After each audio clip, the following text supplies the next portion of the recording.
Malinaw po na hindi naiintindihan ng Kongreso ang mga nilalaman ng proteksyon sa karapatan ng mga mamamayang Pilipino tungkol sa kalayaan sa pagpapahayag, malayang pagsasalita at ang tinatawag na press freedom. Fundamental po yan ng mga bagay na dapat alam ng isang mangbabatas sapagkat sila po ay gumagawa at gagawa ng batas.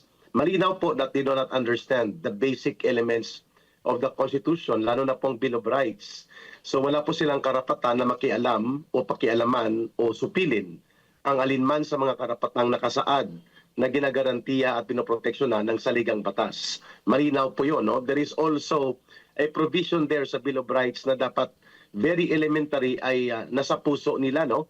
At hindi nila ipapakita ang kanilang kawalang pag-unawa o kawalang paggalang hinggil dito. Ang provision na yan ay nagsasaad na no law shall be passed abridging the freedom of expression, the free press, and free speech. Ibig sabihin po, may mga nakasaad ng mga umiiral na mga batas na may regulatory effects sa malayang pagpapahayag, malayang pagsasalita, na hindi na po kailangan yan gawin na lalo pang sakalin. Halimbawa, ang libel law, ang cyber libel, defamation, slander, yung kinaso ni General Torre kay former President Rodrigo Duterte na unlawful utterances, unjust vexation, whatever. So marami pong mga sumasagka na sa ganong karapatan at ang pagsakal palalo at panggigipit hinggil dyan, the way si Paduano at itong mga sa Kongreso na TRICOM na nagpapakilalang nagkakaroon ng committee investigation, they are moving towards that more suppressive, oppressive, and tyrannical na approach which are illegal and unconstitutional na. So kung mayroon silang reklamo o nasasaktan sila o agrabyado sila sa komentaryo, hindi lamang ni Ka Eric o ng mga independent social media commentators, the best and correct option for them to do is to file cases in court so that there will be objective, fair, and more balanced na proseso ng pag-exact ng hustisya o katarungan. Hindi pwedeng i-weaponize ang Congress for them to make persecution, harassment, intimidation, bullying, and worse ay lantarang labagin ang mga probisyon ng garantiya sa saligang batas sa mga karapatan ng mga mamamayang Pilipino. Tsaka di ba, kay Eric, may ano dyan, may desisyon ng Supreme Court na kapag may kaugnayan sa trabaho ninyo bilang mga lingkod bayan, hindi dapat kayo magalit o mag-react ng labis dahil part po yan ng inyong domain bilang public servant. Kayo po ay pag-aari ng taong bayan. Exactly. Ang tawag dyan ay Bustos Doctrine that is adopted by the jurisprudence and legal principles sa Pilipinas. Yan po ay isang landmark decision sa Korte Suprema sa Estados Unidos. And many of our laws and our legal principles have been adopted from the legal principles and doctrine of American legal system.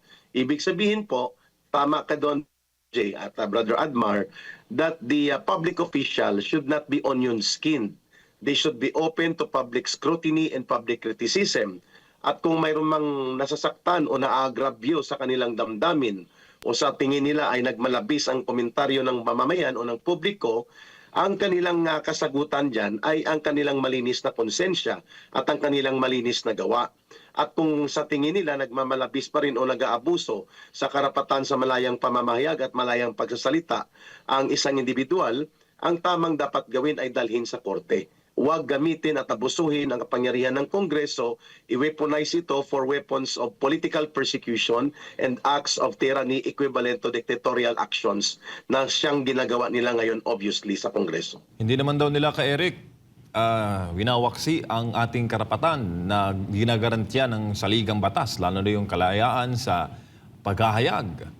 Iba namang yung kanilang ginagawa at ang kanilang pinararamdam sa taong bayan. Correct. Hindi nila iwinawaksi pero lantaran at malawakang nilalabag.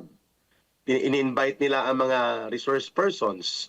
Pagdating doon, ipapahiya ka, sisigawan ka, duduruin ka, babastusin ka, at mumurahin ka o kaya like si Benny Abante. no? Kinat niya lang yung ilang syllables pero alam natin na nagmumura siya doon sa galit at sisigawan ka, tatakutin ka, paluluhurin ka sa iyong paninindigan hanggang sa mabubusalan ka at ikukulong ka. Yun ang malala.